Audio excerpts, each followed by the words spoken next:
नमस्ते दोस्तों, कैसे हैं आप सब।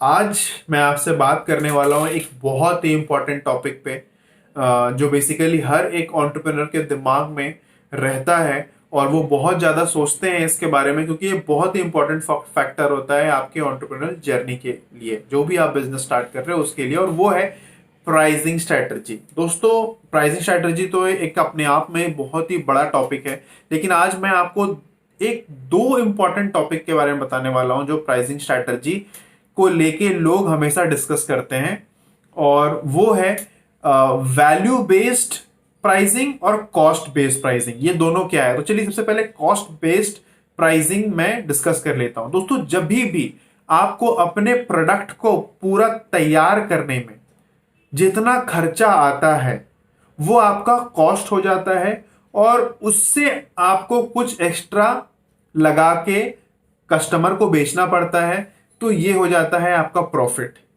तो that is cost based pricing, क्योंकि आपने पूरे कॉस्टिंग को कंसिडर किया और उसमें प्रॉफिट लगा के कस्टमर को बेच दिया, तो ये हो गया cost based pricing. For example, अगर आप एक कपड़ा बना रहे हैं, एक जीन्स बना रहे हैं, तो आपको रॉ मटेरियल, लेबर, फिर मैन्युफैक्चरिंग यूनिट का रेंट, इलेक्ट्रिसिटी, सब मिला के अगर आपने कंसिडर किया सब कुछ, और आपने 1,000 पीस जीन्स बनाया है दोस्तों, और सबको मिला के अगर एक जीन्स का कॉस्टिंग अगर मान लीजिए 10 रुपए आ रहा है, और आपने अगर उसको 1 रुपए प्रॉफिट डाल के बेच दिया, मतलब 11 रुपए में, तो वो हो गया कॉस्ट बेस्ड प्राइसिंग। अब सेकंड आते हैं वैल्यू बेस्ड।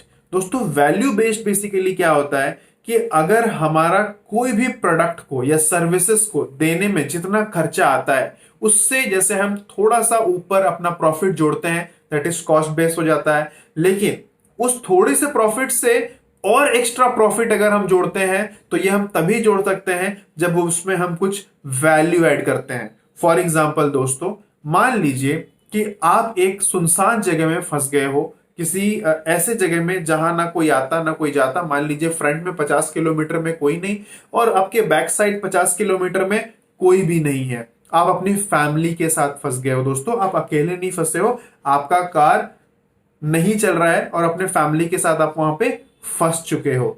अगर आपने किसी को कॉल किया, किसी कार को बनाने वाले को, वो आता है, मान लीजिए उसको $5 ट्रैवलिंग का कॉस्ट आता है आपके पास आने का, ठीक है। और मान लीजिए $5 उसको खर्चा आता है कि जो वो सामान लेके आया है आपके कार को बनाने के लिए, और मान लीजिए वो 1 घंटा उसको लगता है आपके कार को ठीक करने में, जिसका वो $30 चार्ज करता है। मतलब उसका जो लेबर चार्ज हुआ, टोटल कितना हो गया, 5 + 5 + 30, मतलब $40। अब अगर वहां पे वो $45 चार्ज करेगा, that is cost based pricing, मतलब आपने $5 अपना प्रॉफिट एक्स्ट्रा रख लिया दोस्तों।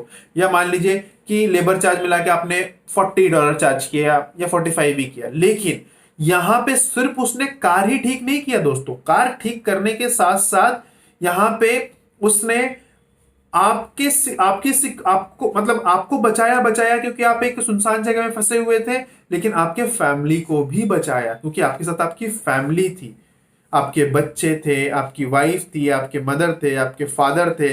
तो यहाँ पे वैल्यू दोस्तों बढ़ जाती है, क्योंकि उस इंसान ने सिर्फ आपका गाड़ी ठीक नहीं किया, बल्कि आपको उस सिचुएशन से, उस जगह से निकाल दिया जहां पे सिर्फ आप नहीं, आपकी पूरी फैमिली फंसी थी। तो वो वैल्यू अपने आप ही क्रिएट हो जाती है, क्योंकि उस कस्टमर की लाइफ में आपने एक्स्ट्रा वैल्यू क्रिएट किया है।